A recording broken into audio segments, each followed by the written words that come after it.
for this right here? Of course you are. That's why you're watching the next episode of 1,000 Ways to Die. Here you'll meet the lawyer... Watch this. ...who winds up taking the fall. The Texan, whose hot wife gives him the hives. The sword swallow, who bites off more than he can chew. A sexaholic who goes organic. Some crazy co-eds who think life's a gas. This is so cool! And a wood chipper with a manly appetite. Life's good on 1,000 Ways to Die.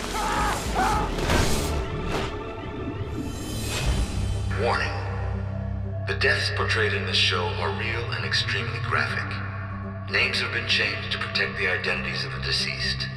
Do not attempt to try any of the actions depicted. You will die. Death is everywhere. Most of us try to avoid it. Others can't get out of its way. Every day we fight a new war against germs, toxins, injury, illness, and catastrophe. There's a lot of ways to wind up dead. The fact that we survive it all is a miracle. Because every day we live, we face 1,000 ways to die.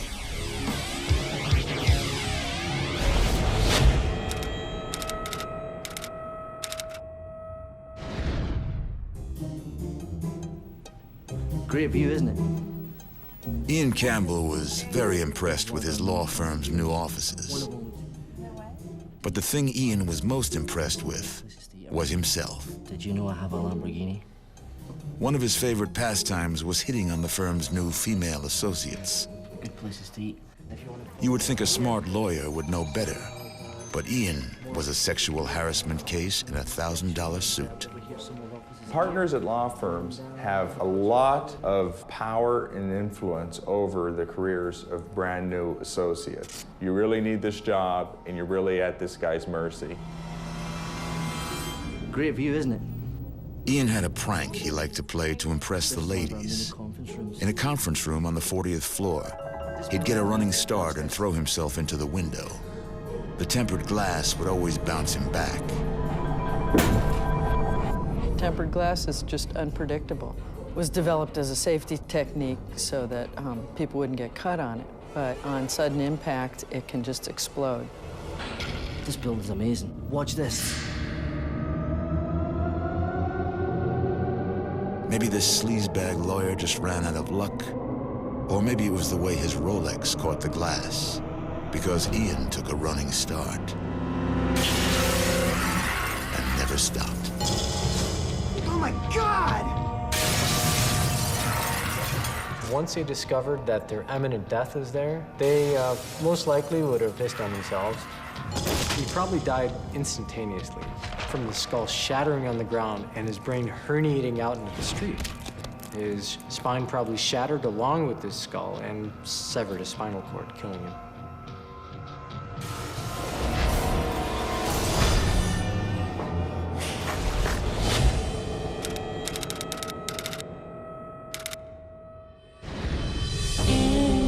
Clearing brush in 110-degree heat. Oh, Jesse, sure is hot.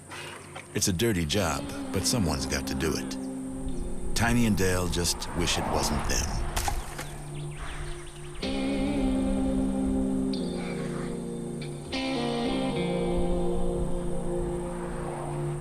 The less than dynamic duo get the last of the branches to the top of the hill. Just one job left, chipping.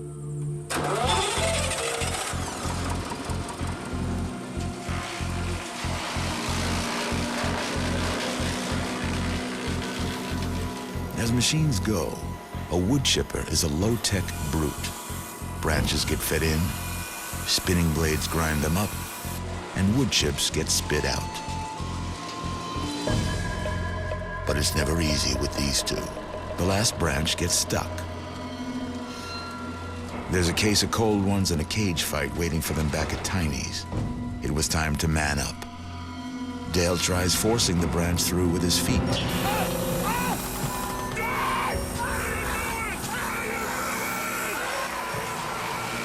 Dale finds out the hard way. a machine made to destroy tree limbs can also destroy human limbs.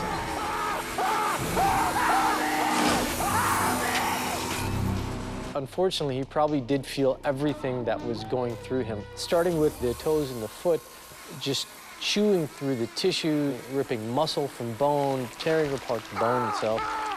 Dale gets turned into ground chuck. Tiny gets a bloodbath. Is there a lesson to be learned from all this carnage? If you're this stupid, maybe you deserve to die.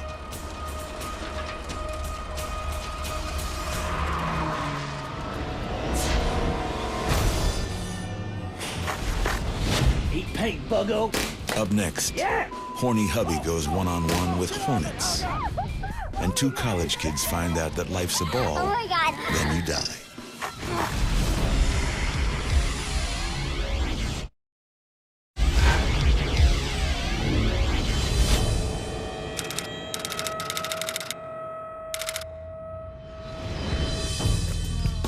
Jack and Sally are like any other college sophomores.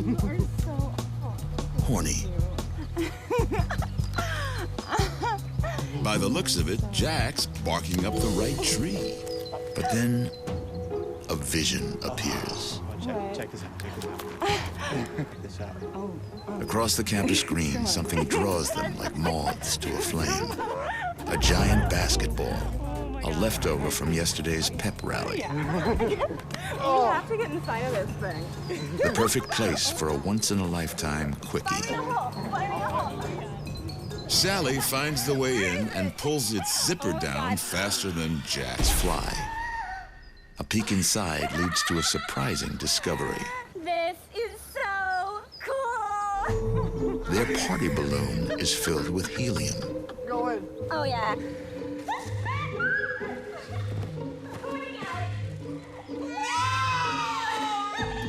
Once inside their laughing gas chamber, Sally and Jack are feeling no pain. We're in a giant basketball. The thing we get when we go in the operating room. So they're actually going under anesthesia, slowly getting anesthetized, shutting down brain function. At the same time, they're asphyxiating. And it's going to slowly produce a disordered neurotransmission in the brain and shut higher order centers in the brain off. At first, it's all fun and games. But after a while, their lightheaded helium buzz becomes something else. Something a lot worse. I feel so weird. Yeah. I think we should probably get some air really quick. These two college kids should have hit the books a little harder. A helium-only environment might be fun to play in. You just can't live in it.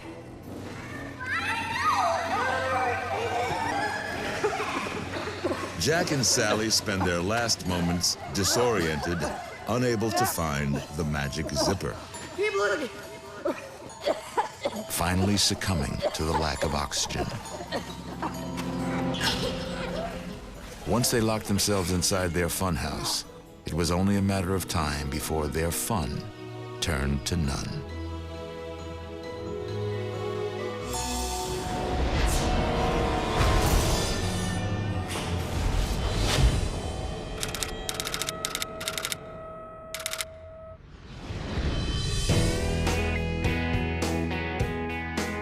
Like most guys from Texas, JT would rather be out drinking with his buddies than doing yard work.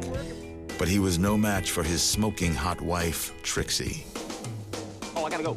Oh, Trixie, man, I'm just taking a little water break here's all.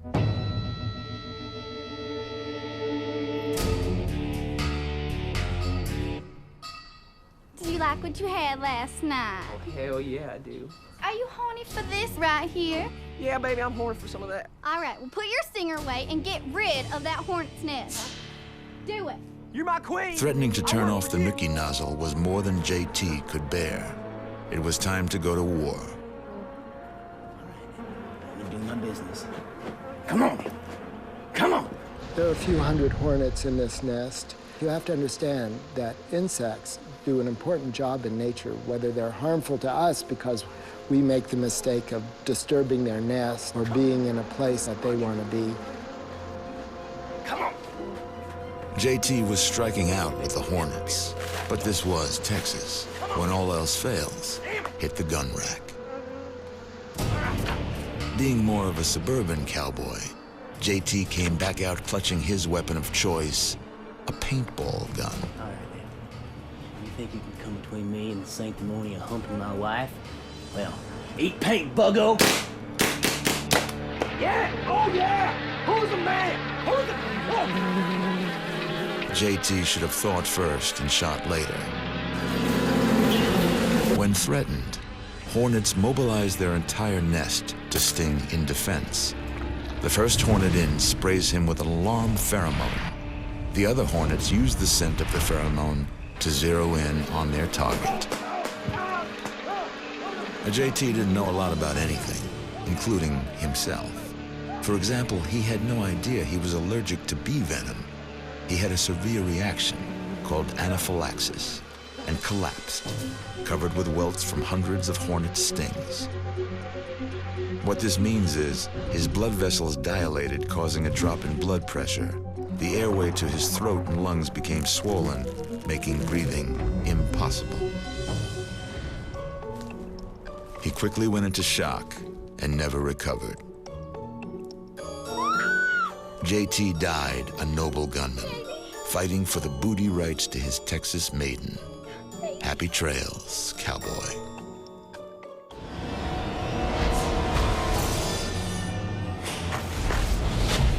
Coming up, a circus freak lives by the sword and dies by the umbrella? And an nymphomaniac finally meets her match. What's up, Doc?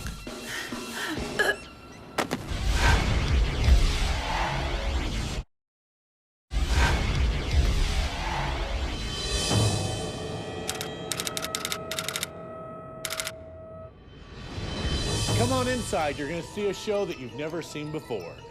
Boris was a desperate man. The recent economic downturn has made life hard. This is real and real dangerous, folks. So please don't try this at home.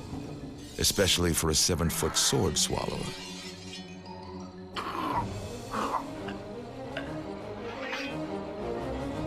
He used to pack them in.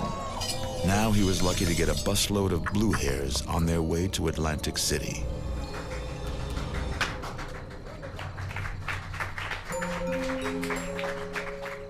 The key to pulling off a successful trick is getting the audience emotionally invested. If the audience doesn't like you and they're not emotionally invested in you, when you do this trick, they're going to be watching it kind of like an ancient Roman audience would watch a gladiator. You know, they're watching it, let's see if he gets hurt. And that's not a good place to be. That's right. 2 blades at one time. Being a circus freak, Boris was willing to do anything to stay afloat. If one sword didn't wow them, how about 2? This is extremely dangerous because at any moment the swords could scissor, causing internal bleeding.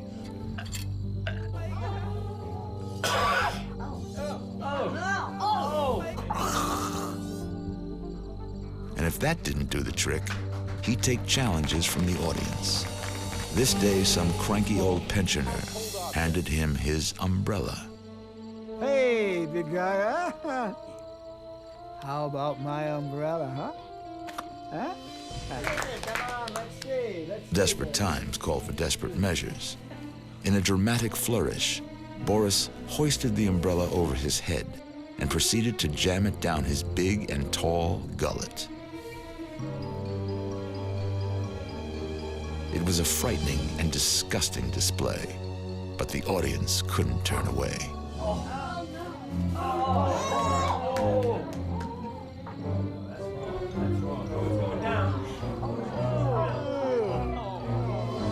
Boris might have gotten away with nothing more than a sore throat, but his giant epiglottis hit the release mechanism, and the umbrella opened up, closing down his windpipe and sealing the deal on Boris.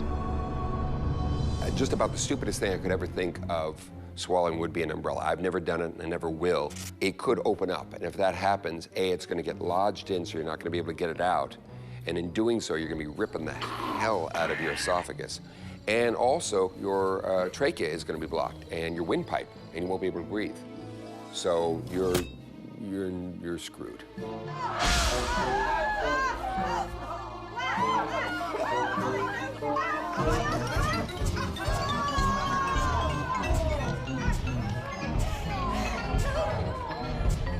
He lived by the sword. He died by the, you got it, umbrella.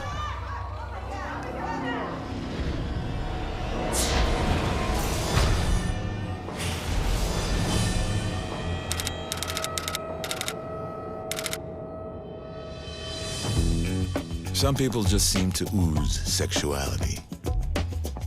Take Jennifer here. She can turn a trip to the supermarket into a lap dance of longing and lust. Not only is she sexy, she loves sex. Loves having it, loves thinking about it.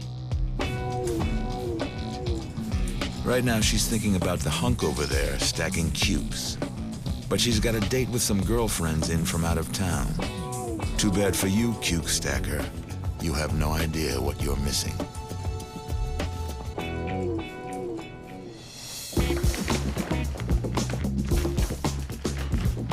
Back home, Jennifer unpacks her day's catch, but all she can think about is release. She just can't shake that vision of stud boy hosing down the produce.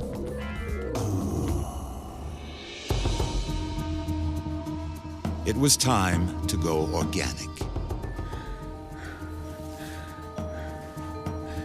Masturbation is an absolutely amazing thing. I think it's important for everyone to masturbate. It's such a great stress relief. It helps relieve the tension through your body. And let's face it, if you can't make yourself orgasm all alone, then sex just isn't the same. Turns out, Jennifer could have done a better job shaving her carrot. A rough edge sliced through her vaginal wall and sent an air embolism racing up to her heart. There would be no happy ending to this veggie tale. Stranger things have happened. She tore part of her either vaginal wall or some part of her pelvic area. Air somehow got in during the masturbation process into the arteries, and the air then went up to the heart and caused death.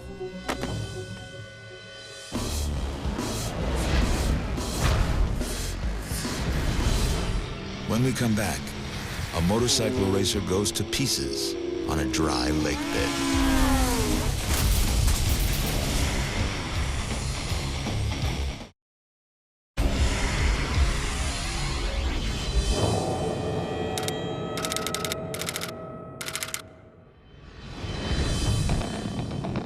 El Mirage Lake Bed, San Bernardino, California. A legendary meeting place for any gearheads, adrenaline junkie, or racing fan looking to push the speed envelope as fast as they dare. In this macho world, there's no bigger name than Ron Cook, a 12-time land speed record holder. Ron's looking for lucky 13. His goal, 200 miles per hour or better. To help him get there, he's equipped his bike with nitrous. Ron wants one simple thing, to be the fastest in the world. In less than 7 seconds, he's already at 150 miles per hour. His record in reach, Ron hits the nitrous. Rider down, everybody move! It's the worst case scenario. Hitting the rock-hard desert floor at 200 miles per hour is the equivalent of taking a 1,200-pound blow straight to the head. Ron's a dead man, right? Think again. It's great to be alive, but at the same time, you're thinking, oh boy, you know, am I gonna have an arm? Am I gonna have a leg? I didn't know. Ron's injuries were extensive, the pain severe. I ended up having 5 broken bones in my right leg, 4 bones broken in my right arm, and I had a lot of bruises, cuts, but also had a lot of 3rd and 4th degree burns. It's a wonder that I didn't die in that crash. I should have been dead. Ron never got the record he set out for, but he didn't walk away empty-handed. The record I was trying to get was the over 200-mile-an-hour record, but I didn't get that one. The record I ended up getting by default was the Guinness record for surviving the world's fastest motorcycle crash at 200 miles an hour.